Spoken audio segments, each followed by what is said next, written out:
There was some sobering news today with the latest major climate report. It says Europe is now the world's fastest warming continent and had its hottest ever year in 2024.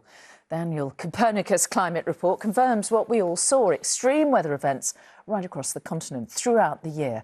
Well, Martin Stew is here. This is indeed sobering stuff, isn't it? Yeah, and look, despite the dull, damp summer we had in the UK last year, Europe saw its hottest temperatures on record, making it the fastest warming continent. And there was a real east-west split, actually. Pretty much everywhere was warmer than average, but the darker red areas are where it was the most extreme. That was in the east.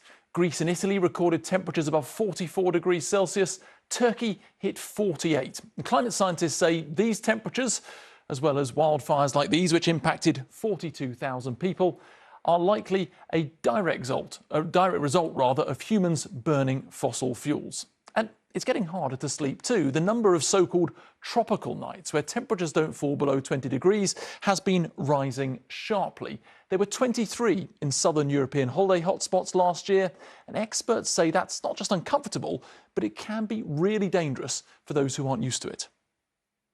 What is really concerning here is that people often don't respond appropriately to extreme heat, and therefore we need to have better education of the public as to what is an appropriate response to protect their health during a heat wave.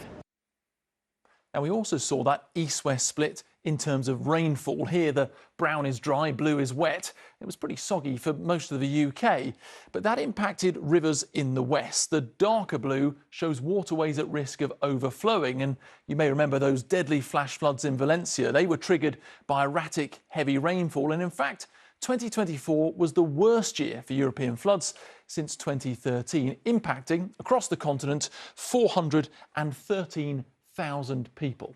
Another worrying headline is the record-breaking retreat of glaciers. Svalbard in the Arctic, where I visited last summer, saw its largest losses.